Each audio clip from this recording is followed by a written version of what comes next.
Salut tout le monde et bienvenue dans cette nouvelle vidéo dédiée à Django. Aujourd'hui nous allons continuer avec la partie front-end de notre fonctionnalité follow. Ok, avant de partir au niveau du front-end, je vais d'abord vous montrer quelques modifications que je fais au niveau du code pour que cela puisse marcher. Ok, déjà au niveau de notre monkey patchy, comme je vous avais expliqué, ceci est en réalité la table user. Ok, étant donné que la table user est dans l'application authentification et l'application authentification se trouve où? Ça se trouve dans votre application Django. Ok, si je viens dans virtual environment, dans library, et que je scroll au niveau du package Django, vous aurez donc l'ensemble des packages que nous importons. Voilà, forme HTTP, DB, Core, Contrib. Ok, donc pour aller au niveau du user, nous savons que nous devons aller dans Django Contrib Authentification. Donc je vais aller dans Django Contrib Authentification et je vais regarder l'ensemble des migrations. Quand j'effectue une migration sur la table, sur l'application autre, parce que ceci c'est une application, quand j'effectue une migration dessus, son dossier de migration est ici créé à part. Ok, donc voilà dans notre migration, voilà l'ensemble des migrations que nous avons effectuées au niveau de la table haute.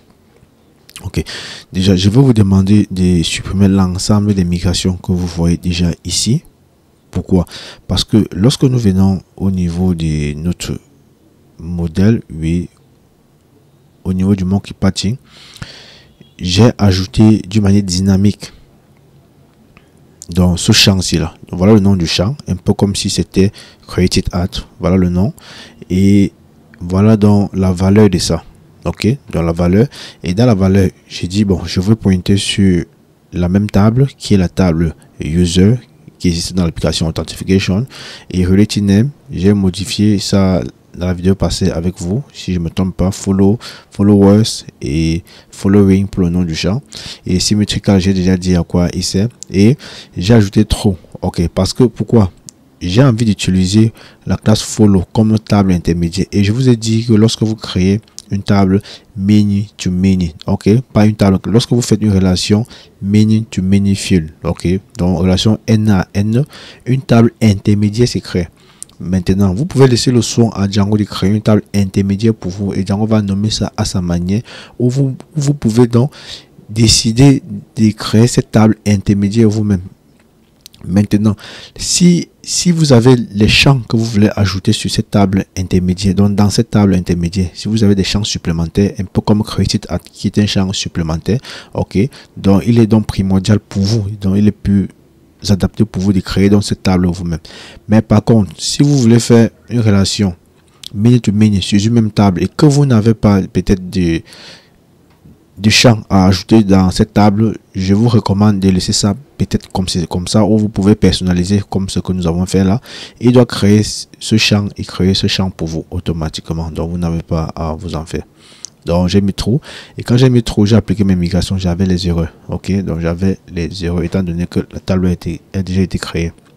Donc j'ai utilisé certaines techniques pour pouvoir récupérer mes données et appliquer des migrations. Ok, donc je vais pas partager cette technique là avec vous ici parce que ça sera vraiment une vidéo d'1 heure de temps, puisque ça m'a pris pas mal de temps à pouvoir faire cela et récupérer l'ensemble de mes données. Donc je vous recommande déjà, si vous voulez garder votre même base de données, ok, vous pouvez sauvegarder l'ensemble de vos tables dans des fixtures comme nous l'avons déjà vu. Vous sauvegardez vos données dans des fixtures, ou ce que vous pouvez faire déjà, c'est de supprimer votre base de données, supprimer l'ensemble de vos migrations dans l'application apps ici. Donc vous supprimez les migrations et vous modifiez ce qui a modifié et vous commencez de zéro, vous commencez à ajouter les données. Bon, moi j'ai pas voulu perdre l'ensemble de mes données, raison pour laquelle je suis passé par là. Bon, parenthèse étant terminée, je crois que nous allons passer au niveau front-end. Et en passant, pour avoir la même version que moi, donc pour être sur la même version que j'ai, parce que j'ai expliqué ce que j'ai fait, pas grand chose, vous pouvez venir au niveau des GitHub. Ok, vous tapez au niveau du username, vous tapez Joel Proxy et vous serez au niveau de mon repo, de mes repos, parce qu'il y en a plusieurs, et cliquez sur repository. Une fois dans repository, cliquez sur Django Azure Social Network et rassurez-vous que vous êtes sur la branche master, où vous pouvez cloner comme ceci, et après avoir cloné au niveau de votre éditeur de test, vous passez donc au niveau de la branche master comme moi. Ok, quand vous êtes passé sur la branche master, faites simplement un pull git est où, vous venez sur git, vous faites git pull. Ok, donc il va récupérer l'ensemble des données de la branche master et vous aurez le code à jour. Ok, donc commençons alors avec la partie code. Donc je vais venir dans user list. Donc, je vais là venir au niveau d'ici, je vais actualiser ce qui est là. Si vous venez là au niveau de home, vous verrez donc que je n'ai pas perdu l'ensemble de mes données sauf les notifications que je n'ai pas voulu importer. Donc il vient dans people et voilà dans les utilisateurs. Ok, j'ai deux utilisateurs actuellement, l'utilisateur qui est connecté et l'utilisateur que j'ai créé précédemment en super user. Bon, je vais un peu modifier, apporter quelques modifications à mon code pour que ça soit un peu plus nice. Vous avez remarqué l'utilisateur qui est actuellement connecté, c'est Joe. Ok, et Joe est actuellement connecté, mais on peut aussi déjà le follow aussi. Ok, donc je veux interdire Joe de s'afficher puisqu'on ne peut pas follow quelqu'un, on peut pas se follow nous-mêmes. Ok, donc je vais venir au niveau de la vue qui permet d'afficher dans l'ensemble des utilisateurs. Je vais faire un exclude ici là. Donc je vais exclure l'utilisateur dont son ID est égal à l'utilisateur qui est actuellement connecté. Request user id. Ok, voilà. Donc j'exclus, je récupère l'utilisateur qui est actuellement connecté, je récupère son ID directement. Je dis bon, si son ID correspond donc à l'ID qui déjà donne au fait, je recommence.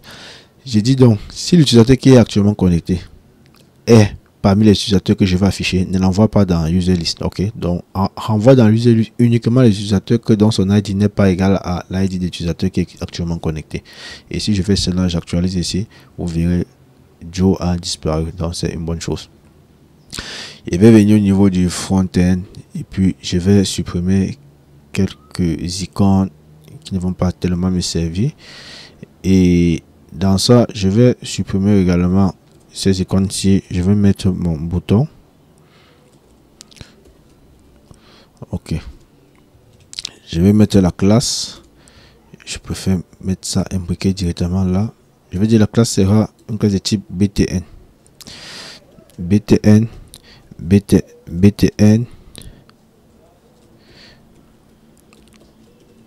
Alan primary et puis je dis ce sera btn small. Ok, et je vais ajouter ma classe que je vais utiliser pour cibler, btn follow. Voilà ce que j'ai comme classe. Et à l'intérieur de mon bouton, je vais commencer par mettre d'abord un follow pour voir comment est-ce que la chose se présente.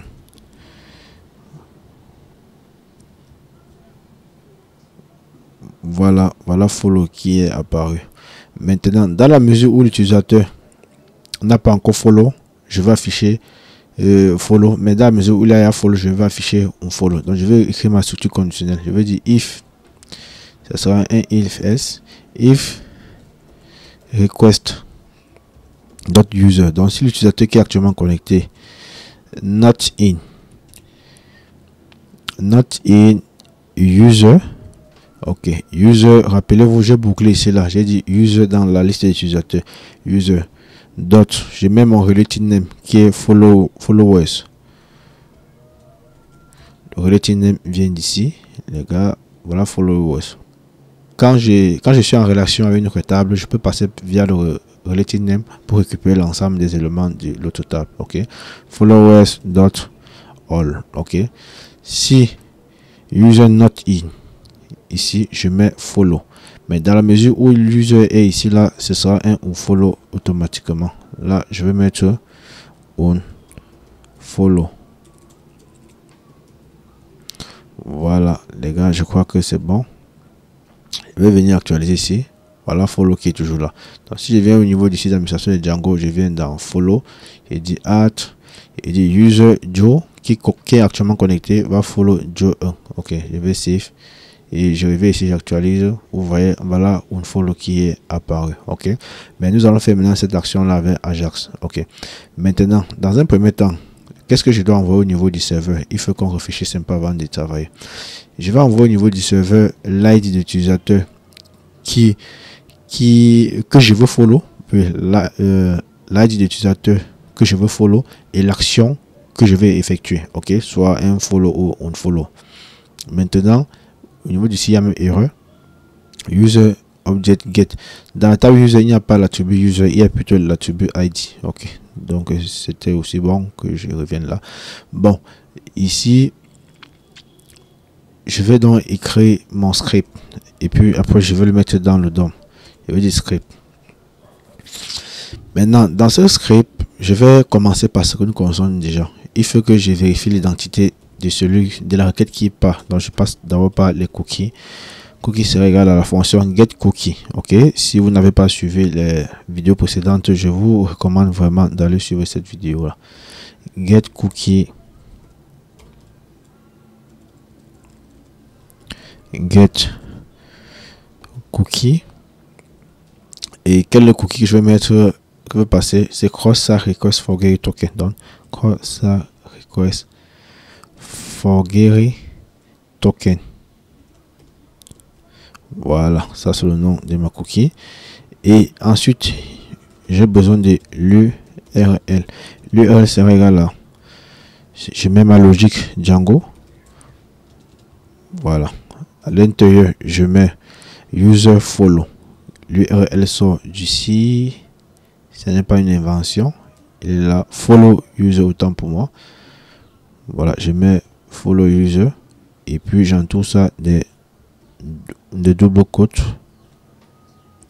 Voilà les gars, c'est nickel. Maintenant j'aurai la liste des options. Quand je parle d'options, je parle de tout, l'entête et autres. J'ai d'abord ma méthode qui est très importante. Ok, ce sera une méthode de type post. Ensuite j'ai mon header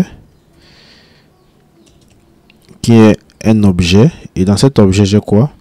Je dois vérifier l'identité avec x en majuscule, x-cross-site, ok, cross-site request forgery token, c'est bon, et vous mettez dans le cookie que vous avez récupéré là, c'est ça qui va vérifier. Et au niveau des origines, oui, vous mettez sim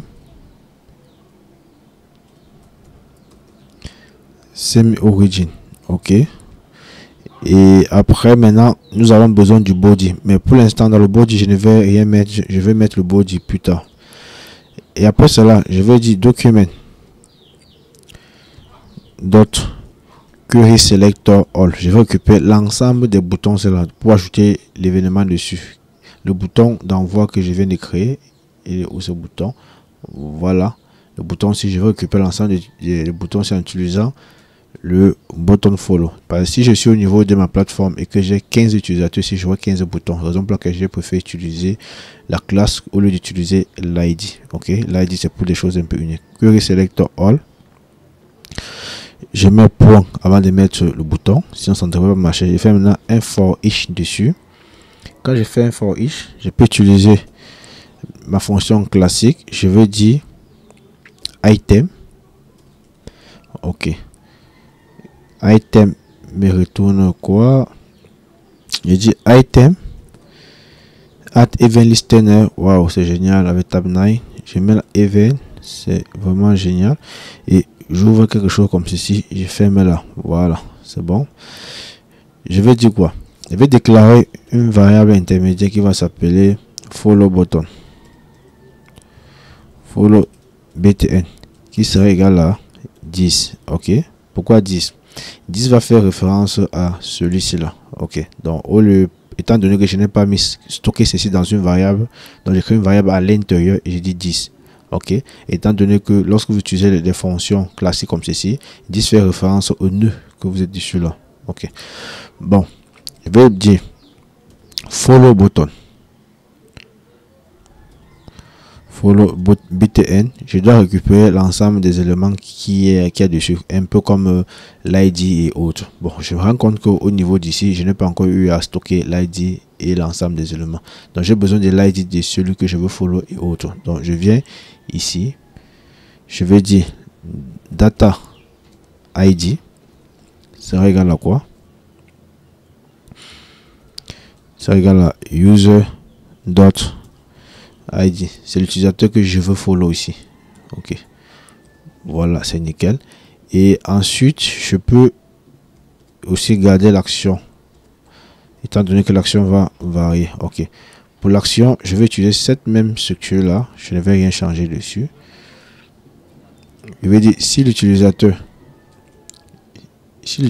n'est pas bon, je vais faire utiliser un pour rendre ça plus facile. Je mets on. Ok. Dans la mesure, je mets un if. Je vais pas utiliser les on et voilà. Je mets follow ici là. Voilà, je vous explique. Si l'utilisateur que je veux suivre est dans la liste d'utilisateurs qui ont déjà follow, tu fais un on plus follow. Par ça, c'est le un if, ce n'est pas le else. Tu fais un on follow. Donc tu affiches par défaut la fiche déjà follow par défaut.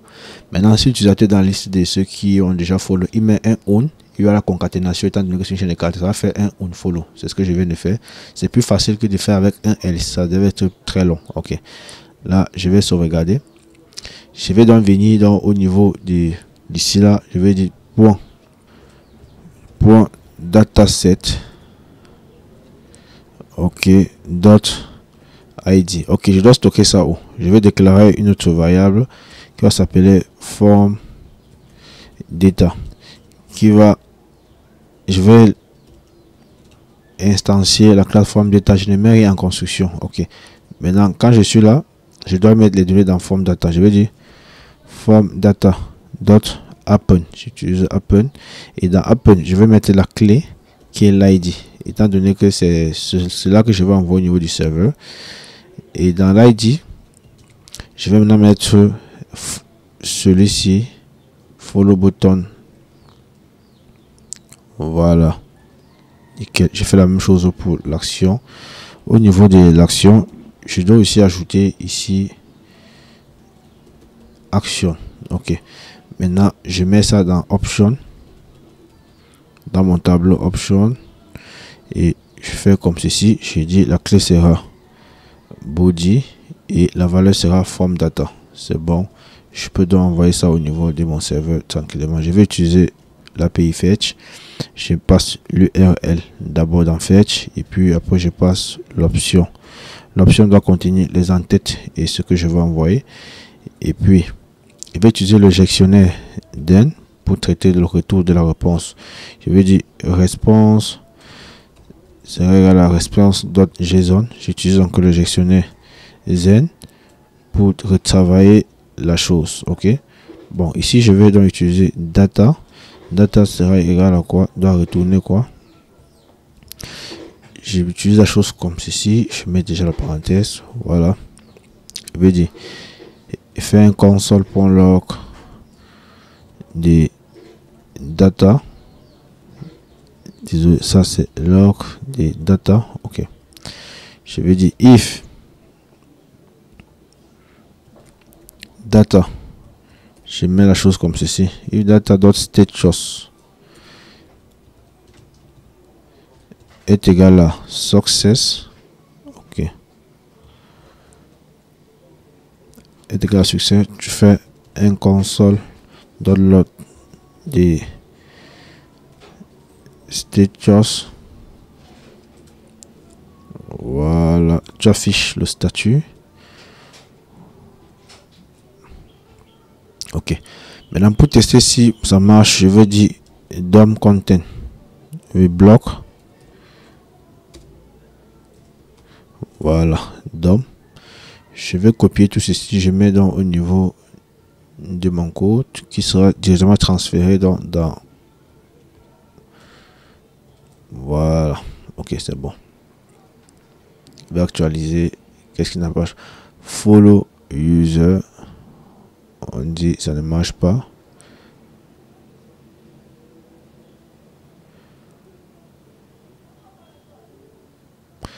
Ah, ok. Déjà ici, il y a URL.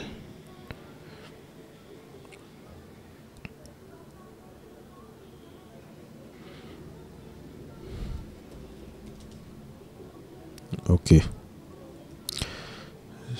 Je vais actualiser. Voilà. Je passe en inspection d'éléments. Et je viens comme ceci. J'ai ma console là. C'est du follow. On dit fetch Windows request cannot have body. Ok. Au niveau du serveur, qu'est-ce qui s'est passé? Rien au niveau du serveur. Ça veut dire problème au niveau du JavaScript.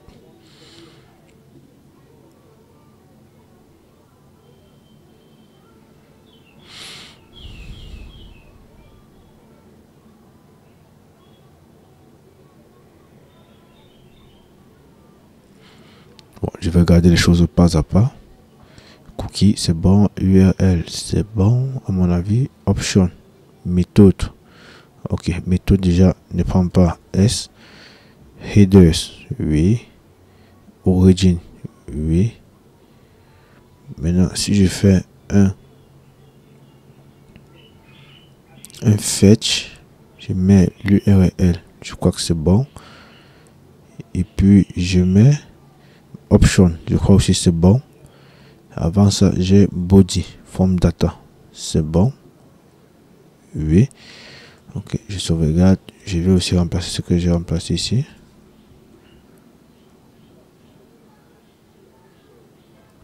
Dataset, c'est bon. Bon, les gars, je vais encore essayer. Ok, je vais du follow. Console, voilà ça.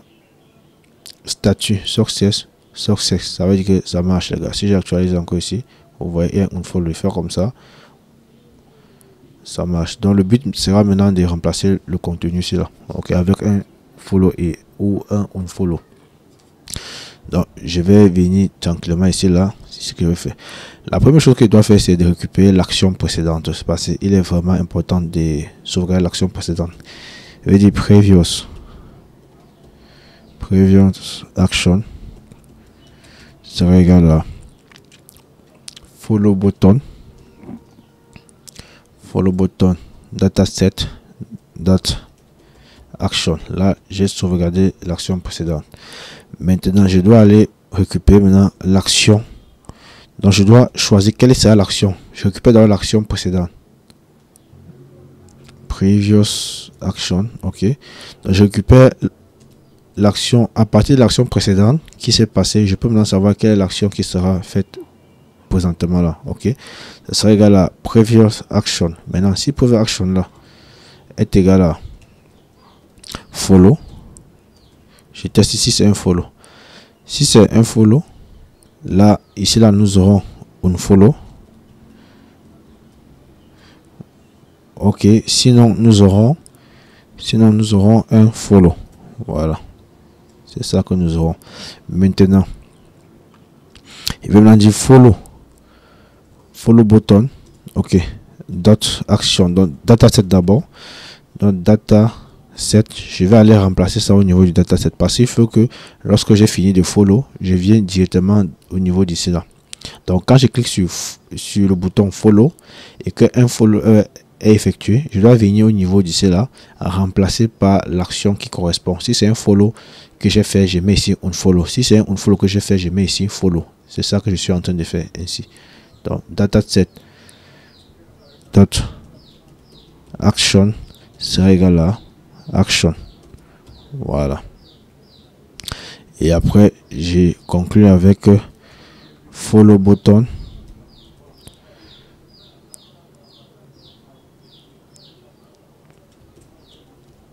dot inner html qui sera égal à quoi? Inner html qui sera égal à action. Voilà. Je vais actualiser. Follow, ça marche. Unfollow, follow. Voilà, si je viens ici, j'actualise. Qu'est-ce que je ferai? Je n'ai rien. Si je dis follow, voilà les gars, ça marche. Ok. Mais vous pouvez également ajouter le nombre de personnes qui ont déjà follow. Dans un compteur, vous pouvez mettre un compteur ici. Là, vous voyez, vous pouvez voir le nombre de personnes qui ont déjà follow celui-ci là. Ok. Si c'est quelque chose qui vous intéresse et que vous ne parvenez pas à faire, écrivez en commentaire, je le ferai pour vous. Mais si vous pouvez le faire, tant mieux. C'est une très bonne chose à dire ça prouve que vous avancez. Ok. Si cette vidéo vous a plu, n'oubliez pas de liker, partager, de commenter. Ok les gars. Donc d'ici là, portez-vous bien. Peace.